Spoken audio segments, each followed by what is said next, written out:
नमस्कार। उत्तराखंड के हल्द्वानी में रेलवे स्टेशन के पास अनाधिकृत कॉलोनियों में रहने वाले 4000 से ज्यादा परिवारों का आशियाना छीनने का खतरा और बढ़ गया है। उत्तराखंड हाई कोर्ट की तरफ से जारी एक आदेश के बाद क्षेत्र खाली करने के लिए 7 दिन का समय दिया जाएगा। नैनीताल जिले के अधिकारियों के अनुसार क्षेत्र से कुल 4365 अतिक्रमण हटाए जाएंगे। कई परिवार जो दशकों से इन घरों में रह रहे हैं, वे इस आदेश का कड़ा विरोध कर रहे हैं।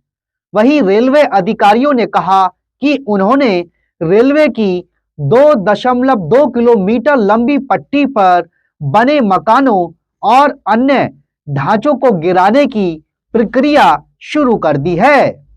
इन सर्द रातों में वहां हजारों परिवार सड़कों पर हैं और अपना विरोध कर रहे हैं।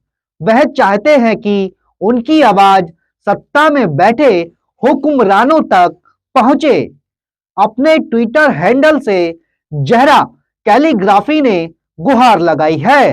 टीवी डिबेट में दिन रात नफरत फैलाने वाले मौलाना, आपने नफरत फैलाकर अपना घर तो बना लिया, लेकिन अब जब 4500 घरों को उजाड़ने का फरमान दिया गया है तो कोई निकलकर सामने क्यों नहीं आता। मेरे साथ हल्द्वानी के उन बेसहारा लोगों की आवाज़ बनिए। इस आवाज़ को इतना बुलंद करिए कि सोई हुई सरकार और उन धर्म के ठेकेदारों तक मेरी आवाज़ पहुंच सके। ना तो मेरे इतने फॉलोवर हैं, ना इतनी पहुंच है, ना मुझे कौम का हीरो बनना है और ना ही मुझे राजनीति से कोई मतलब है।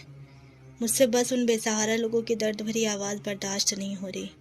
अभी जिम्मेदारी आप लोगों की है कि मेरे साथ अपनी आवाज़ को बुलंद करिए और इस वीडियो को आगे शेयर करिए। नैनीताल हाई कोर्ट ने रेलवे की 78 एकड़ जमीन पर अतिक्रमण कर बनाए गए 4365 भवनों को ध्वस्त करने के आदेश दिए हैं।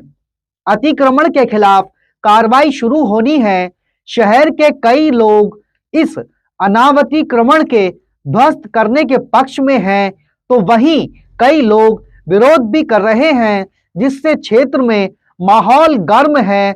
इस अभियान में 23 करोड़ रुपए खर्च किए जाएंगे और जिला अधिकारी ने अलग अलग व्यवस्था के लिए अधिकारियों की जिम्मेदारी भी तय कर दी है। 7000 पुलिस कर्मियों व 15 कंपनी पैरामिलिट्री फोर्स की मौजूदगी में अतिक्रमणकारियों पर बुलडोजर गरजेगा।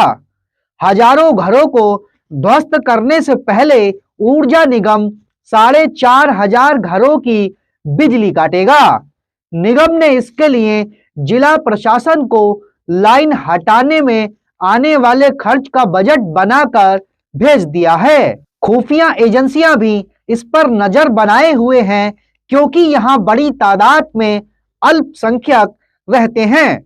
ऐसा नहीं कि यहां अल्पसंख्यक ही हो, यहां पर बहुसंख्यक लोग भी शामिल हैं, जिनके घर यहां सालों से रहने के बाद अब छूटने वाले हैं।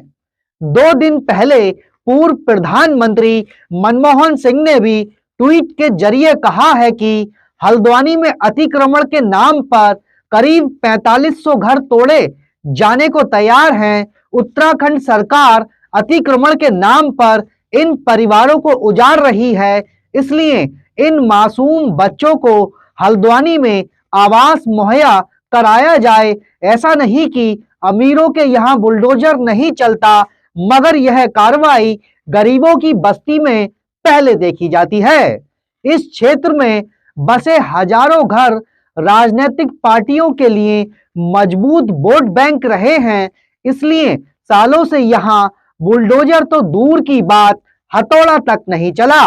2017 में भी रेलवे की इस जमीन पर अवैध बस्ती पर उत्तराखंड हाई कोर्ट ने तोड़ने के आदेश किए थे, मगर सरकार सुप्रीम कोर्ट चली गई थी। उस वक्त सुप्रीम कोर्ट ने हाई कोर्ट के आदेश पर रोक लगा दी थी। रेलवे की जमीन पर बसे इन लोगों की रात की नींद और दिन का चैन उड़ गया है।